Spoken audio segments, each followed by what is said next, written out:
Saya di sini akan menjelaskan tentang program kerja public relation. Yang pertama ada pengertian umum perencanaan program kerja public relation.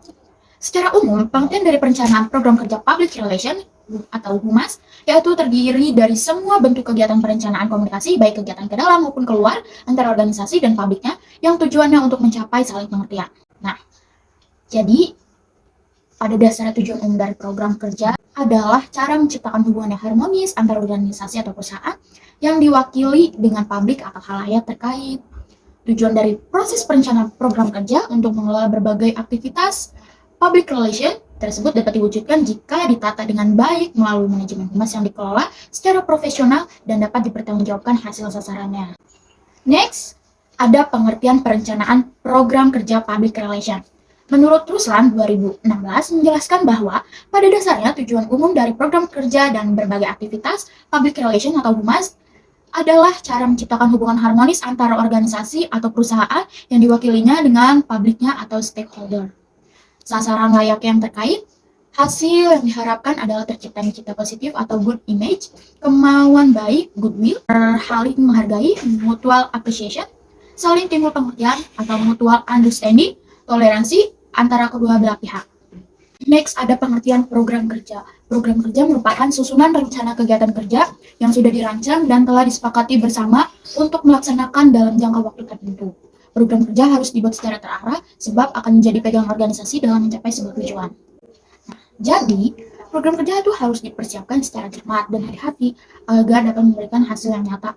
Tanpa terencana program, praktisi humas akan bekerja berdasarkan target atau insting, sehingga mudah kehilangan arah, mudah tergoda dalam mengerjakan hal-hal baru.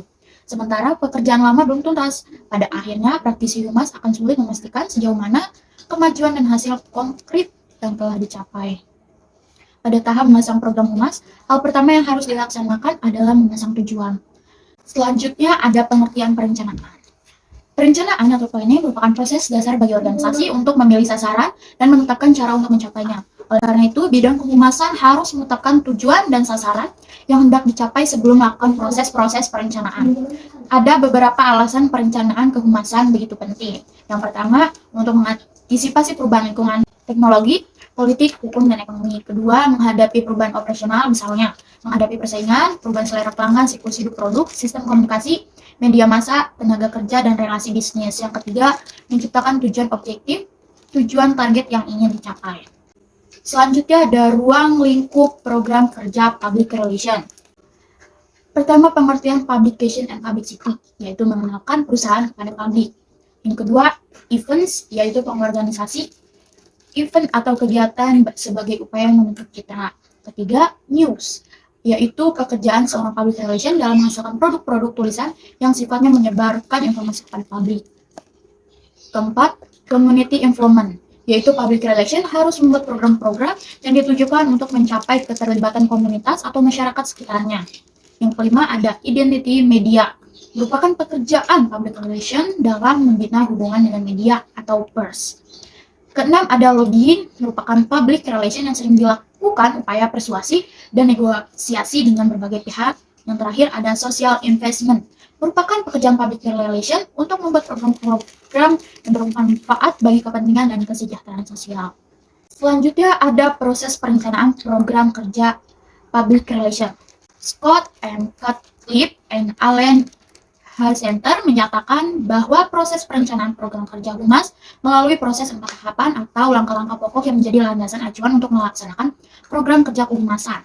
Yang pertama, ada penelitian dan mendengarkan atau research listening. Nah, pada tahap ini akan ditetapkan suatu fakta dan informasi yang berkaitan langsung dengan kepentingan organisasi. Yang kedua, perencanaan dan mengambil keputusan atau planning decision. Tahap ini merupakan kelanjutan dari tahap fact finding. Apa sih fact finding itu?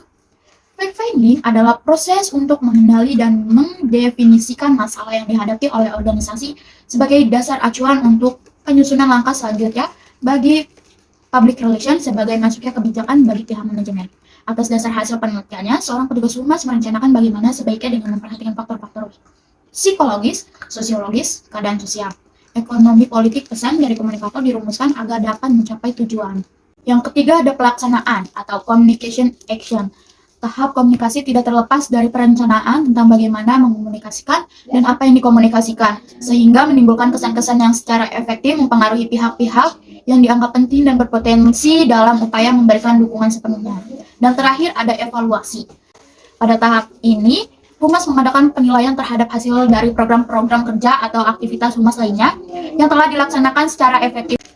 Selanjutnya ada model-model perencanaan program kerja public relation. Pertama, menilai situasi analisis. Situasi merupakan kumpulan lengkap atau segala yang diketahui mengenai situasi, sejarah yang mempengaruhi dan pihak-pihak yang terlibat terkena pengaruh baik internal maupun eksternal. Kedua, mendefinisikan secara objektif, sesuai untuk membukakan pendapat, sikap masyarakat, atau citra organisasi di mata halayaknya. Pemantauan berita di media massa, tinjauan terhadap angka dan grafik penjualan. Yang ketiga, definisi publik.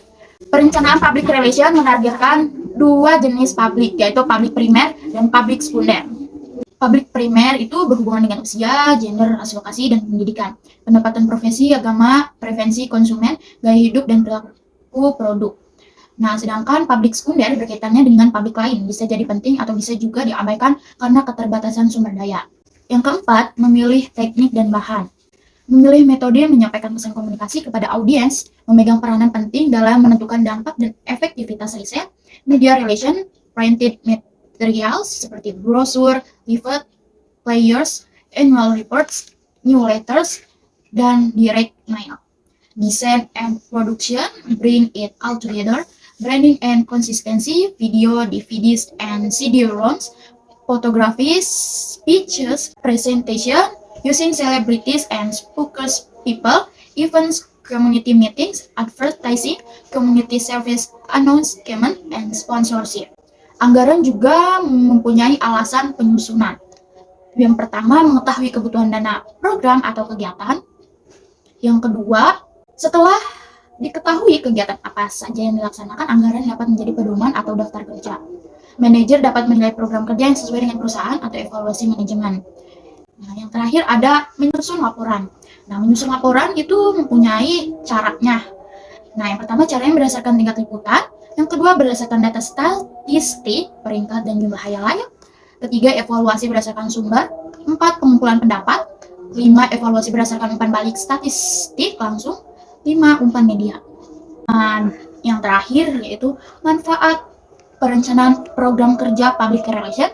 Yang pertama, menghindari risiko kegagalan. Kedua, efisiensi waktu, tenaga, upaya, dan biaya. Yang ketiga, mengefektifkan efisiensi koordinasi atau kerjasama antar departemen.